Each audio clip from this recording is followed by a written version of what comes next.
इस चीज़ का ध्यान रखना है कि जब कभी कोई एक पर्टिकुलर स्टॉक इंडेक्स को 1-1.5% हिला दे, इसका मतलब एक ही है। इस चीज़ का ध्यान रखना है कि जब कभी कोई एक पर्टिकुलर स्टॉक इंडेक्स को 1-1.5% हिला दे, इसका मतलब एक ही है कि वो वापस से ऊपर आ जाएगा। इंडेक्स क्लियर कट है, अपने इंडेक्स की तरफ पोजीशन सेट कर दी। तो पहला आपको की पॉइंट मैंने बता दिया, अगर एक one major stock moved with the help of index, तो आपने वो इंडेक्स की तरफ ग्रैब जल्दी कर लेना है। अब यहाँ पे आ जाते हैं हमने इस बजट स्ट्रैटेजी, मतलब ये वैसा स्ट्रैटेजी नहीं है चार्ट वाला, लेकिन हमें काम कैसे करना है, ट्रेडिंग प्लान को हमने स्ट्रैटेजी बोला हुआ है। तो हमने उसको 2 पार्ट में डिवाइड किया हुआ है, फेज 1 एंड फेज 2।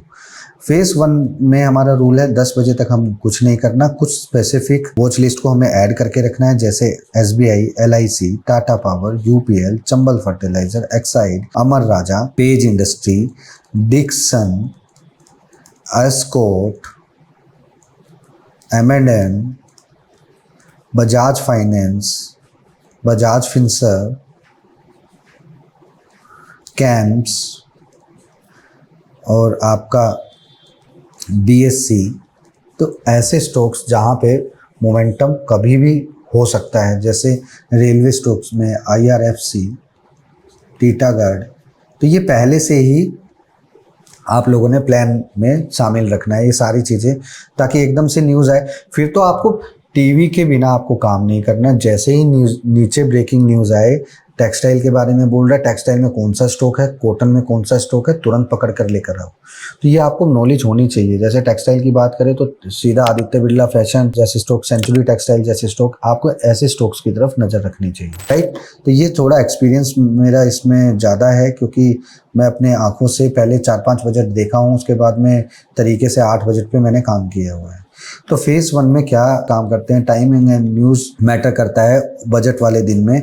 और जब कभी फाइनेंस मिनिस्ट्री जैसे हमारी फाइनेंस वाली मौसी बोलना स्टार्ट करती है किसी भी तरीके से, और नीचे स्टॉक में फ्लैश होता है न्यूज़, ब्रेकिंग न्यूज़, और आप लोगों ने ध्यान रखना है न्यूज़ का इफेक्ट आते ही अगर कोई स्टॉक ऊपर जा रहा है तो आपने बाय नहीं करना है, आपको वेट करना है कि स्टॉक 2 से 3% उसी डायरेक्शन में मूव हो जाए, ताकि आप उसको रिवर्स साइकोलॉजी कर पाओ। तो यही चीज़ मैंने आपको पहले बताया हुआ था ऑलरेडी, जहाँ पे मैंने न्यूज़ कंसेप्ट में और न्यूज़ मीडिया कंसेप्ट में आपको सारा का सारा दिखाया कि कैसे ये एक दूसरे से कॉम्बिनेशन और लिंक है।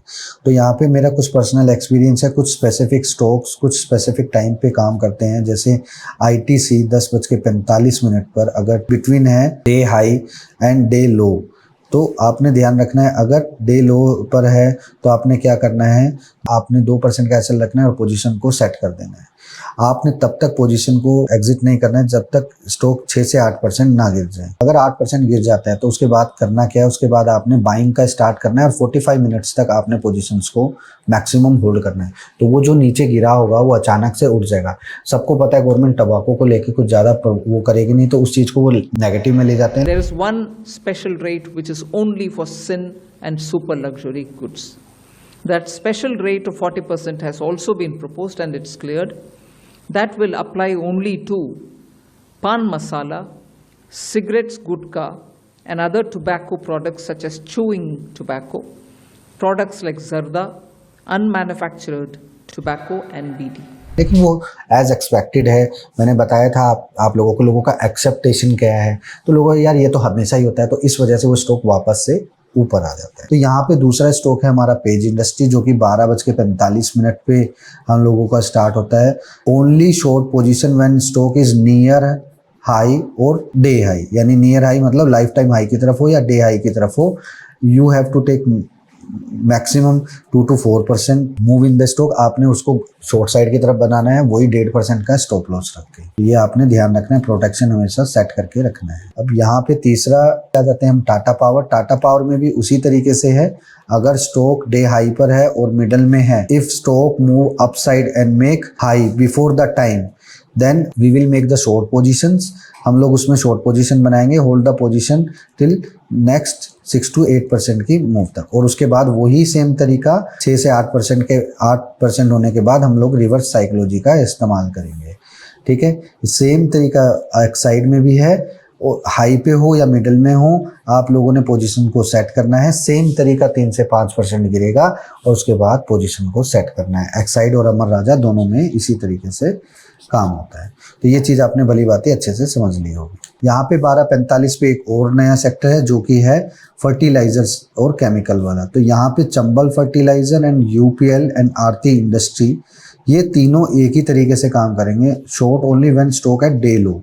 तो ये ध्यान रखना है 12:45 पे अगर ये डे लो पे तभी आपको सेल करना है, क्योंकि ये एकदम से गिरेगा, एकदम से आपने कुछ भी हो जाए ये अगर ये क्या करते हैं, मान लो कोई भी न्यूज़ आता है और वो पॉजिटिव साइड में ले जाता है, अगर 3 से 5% की तरफ पॉजिटिव साइड में भी मूव हो रही है तो आपने अपसाइड में सेल करना है। पहले हमेशा सेल करने से पहले एक चीज़ ध्यान रखना है, हमेशा कैंडल क्लोज होने का वेट करना है। चाहे आप 1 मिनट में काम करो, चाहे 5 मिनट में काम करो, बिफोर कैंडल क्लोजिंग आपने कुछ नहीं करना है, ठीक है। और इसमें भी यही है, अगर 10 से 15 मिनट के अंदर 6 से 8% का फॉल हो जाता है and maximum time is 21 minutes, तो आप लोगों ने क्या करना है, पोजीशन को एग्जिट कर देना है, राइट। तो इस तरीके से आपने इसको फेज 1 की सारी चीज़ों को तरीके से समझ लेना है।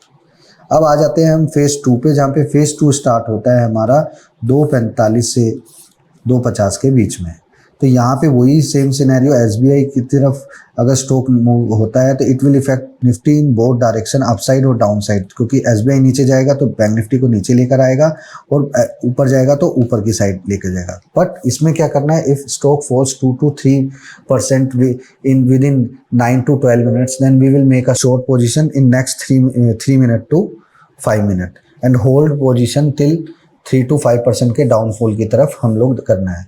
मैं वापस से फिर से रिपीट करता हूँ, अगर स्टॉक 2 से 3% विद इन 7 to 8 मिनट्स में गिर जाता है तो हमने उसी साइड में पोजीशंस को करना है नेक्स्ट 3 मिनट बाद। थोड़ा सा रिट्रेस होते ही हमने वहीं पे सेट करना है पोजीशन। तो it will effect the bank Nifty and Nifty both. और इंडेक्स में अगर आपको लोअर लेवल पे बाइंग करने का आ जाए इसकी वजह से, तो आपने इंडेक्स में लोअर साइड में बाय करना है और 45 मिनट्स तक उसको होल्ड करना है। एंड अगर आपको कुछ भी प्रॉब्लम होती है, और बेसिकली बजट वाले सेशन में मैं 3 मिनट के चार्ट का इस्तेमाल करता हूँ। 3 मिनट के चार्ट का इस्तेमाल मतलब वो नहीं है कि आप लोग चार्ट देख रहे हो, मेरे पास टर्मिनल्स होते हैं, तो 3 मिनट्स में मैं स्टैटिस्टिक्स बनाकर रखता हूँ कि 3 मिनट में हायर हाई क्या है, लोअर लो क्या है। तो इस चीज़ से आपको चीज़ समझ में आ जाएगी। तो फेज़ 2 में भी LIC जैसा स्टॉक अगर अचानक से 2-3% फॉल हो जाता है 9 मिनट्स के अंदर, तो उसमें भी शॉर्ट पोजीशंस बनानी है। और नेक्स्ट 3 मिनट्स में, समझ गए ना, मतलब 9 मिनट के अंदर अगर गिर गया तो 2-3 मिनट लेना है आपको रिकवरी के लिए। अगर रिकवरी हो जाती है तो आपको ने तुरंत साइड रखना है, शॉर्ट साइड की तरफ पोजीशन रखना है और 3 to 5% की सेलिंग साइड में पोजीशन को रखना है। अगर वो निफ्टी को इफेक्ट करता है पूरा का पूरा, जैसे मैंने एसबीआई वाला सिनेरियो बताया था, जैसे एसबीआई में बैंक निफ्टी को पंच कर रहा था वो नीचे के साइड में, ऐसे ही अगर LIC निफ्टी को पंच कर रहा है तो आपने निफ्टी में बाइंग करना है LIC की जगह, ध्यान रखना है, ठीक है। क्योंकि निफ्टी अगर नीचे आएगी तो बहुत सारे स्टॉक्स को नीचे लेकर आ सकती है और फिर वो सारे स्टॉक अचानक से ऊपर जाएंगे तो अपने आप इंडेक्स ऊपर आ जाएगा, ये बात ध्यान रखना है। तो इसके पीछे का लॉजिक इस तरीके से काम करता है। तो फेज़ 2 में मैंने आपको क्लियरिटी से समझा दिया है। तो इंडेक्स का गेम कैसे करना है वो देख लो। अगर निफ्टी कभी भी आफ्टर 10 AM के आसपास, कभी भी इस तरीके से आफ्टर 10 AM, ठीक है, मतलब उनके बोलने के बाद अगर 100 से 150 पॉइंट का फॉल हो जाता है विद इन 5 to 8 मिनट्स के अंदर, तो नेक्स्ट 2 मिनट्स में आपने शॉर्टिंग स्टार्ट कर देनी है। और आपने ध्यान रखना है, आपने 250 से 300 पॉइंट लेकर निफ्टी में निकल जाना है विद इन 10 to 15 मिनट्स के अंदर। अगर ये हो जाता है तो निकल जाना है। और वहीं से भी ये निफ्टी में आपको देखने को मिलेगा 100 से 150 पॉइंट अप की साइड में अगर मूव होता है तो आपने ऊपर की साइड में सेल साइड का पोजीशन बनाना है, बाइंग तो करना ही नहीं है। तो ये चीज़ आप क्लियरिटी से ध्यान रखना। बजट वाले दिन एक मेरा स्मॉल एडवाइस है, अगर स्टॉक में कितनी भी पॉजिटिव न्यूज़ आ जाए आपने बाइंग नहीं करना। अगर आप भी इसी तरीके के कंसेप्ट को और बारीकी से समझना चाहते हो तो हमारे नेक्स्ट एपिसोड को देखना ना भूलिएगा, क्योंकि उसमें मैंने बताया है कि आप लोगों को ट्रेडिंग करने में क्या क्या चीज़ों से प्रॉब्लम होती है और उनका क्या क्या सॉल्यूशन है। थैंक यू सो मच, जय हिंद।